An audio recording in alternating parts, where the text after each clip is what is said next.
প্রতিটা লোকই কোনো না কোনো বিষয়ের অজ্ঞ থাকে।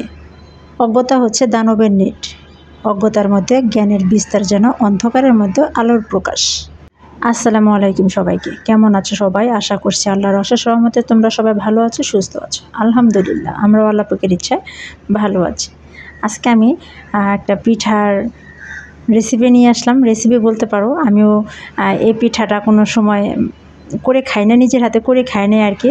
আর আমার এক আপা এটা বানাচ্ছে, তো আমি ভাবলাম যে তাহলে আপার বানানোটাই আমি একটু ভিডিও আকারে শেয়ার করি সবার সাথে। আমি জানি এই পিঠাটা অনেকেই বানাতে জানে, কিন্তু আমাদের টাঙ্গাইলে এই পিঠাটা সচরাচর কমই বানায়। এই পিঠাগুলো ব্রাহ্মণবাড়িয়া, মুন্সিগঞ্জ এই এলাকার মানুষগুলো বেশি বানিয়ে খায়। আমার এই আপা উনি সোনারগাঁ প্লাস মুন্সিগঞ্জের। ওনারা ওইদিকে নাকি এই পিঠার প্রচলনটা অনেক, শীতের সময় নাকি তারা হাঁসের মাংস দিয়ে এই পিঠাটা বেশি খায়। আর আজকেও আমাদের জন্য আর কি বানাচ্ছে। আমাদের জন্য যেহেতু বানাচ্ছে, আমি আপাকে বলেছিলাম যে আপা আপনি যখন বানাবেন আমাকে একটু ফোন দিবেন, আমি আসবো, আমি ভিডিও করব।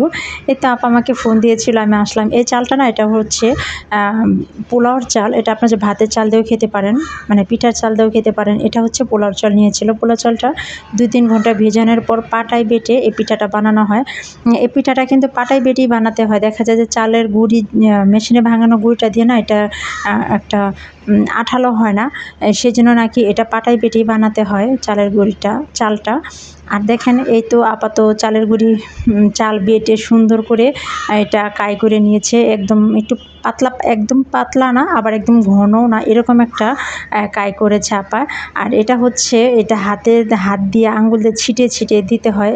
আমি মোবাইলে দেখেছি, অনেকে আপুদের ভিডিওতে দেখেছি, ওনারা কী করে পানির বোতল আছে না, ওইটা ছোটো ছোটো করে ছিদ্র করে বোতল দিয়ে দেয়। কিন্তু আপা বললো যে বোতলের চেয়ে এটা কিন্তু হাতের মজাটাই বেশি। আর এটাতে কিন্তু যখন এটা গোলানো হয় গোলাটা, তখন কিন্তু শুধু পানি ছাড়া কিচ্ছু দেওয়া হয় না, পানি আর স্বাদ মতো লবণ, জাস্ট এইটুকুই। আর এই তো দেখেন, এক এক করে আপা খুবই সহজেই পিঠাটা বানিয়ে নিচ্ছে। আজকে যদি আমার এই ভিডিওটা আপনাদের কাছে কোনো অংশ ভালো লেগে থাকে, তাহলে ছোটো একটা লাইক তো অবশ্যই দিবেন। একটা লাইক দিয়ে আমার ভিডিওটা শুরু করবেন। আর যদি আমার চ্যানেলে আপনারা আসতে চান, যদি ভালো লেগে থাকে, তাহলে অবশ্যই সাবস্ক্রাইব করে পাশে থাকবেন। আর মিনিমাম 12 ঘন্টা অপেক্ষা করবেন। ইনশাল্লাহ 12-13 ঘন্টা পরে ইনশাল্লাহ আমি চলে আসব। আর এতে এক এক করে আপা খুবই সহজে পিঠাটা বানিয়ে নিচ্ছে। এটা কিন্তু একেবারেই সহজ পিঠা। যদি চালটা বাটিয়ে নেওয়া যায়, তাহলে কিন্তু একেবারে সহজেই বানানো যায় পিঠাটা।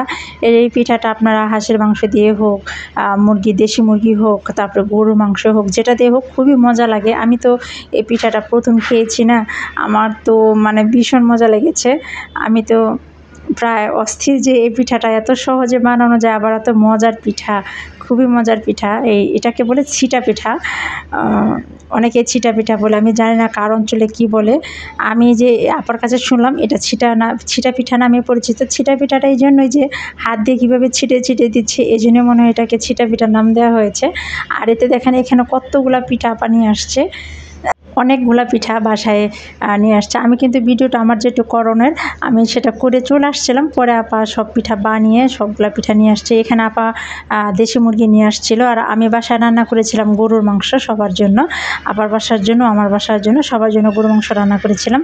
এই তো গরু মাংস আর দেশি মুরগি দিয়ে আমরা আজকে ছিটা পিঠা খাবো। আজকে এই পর্যন্তই। আসসালামু আলাইকুম সবাইকে।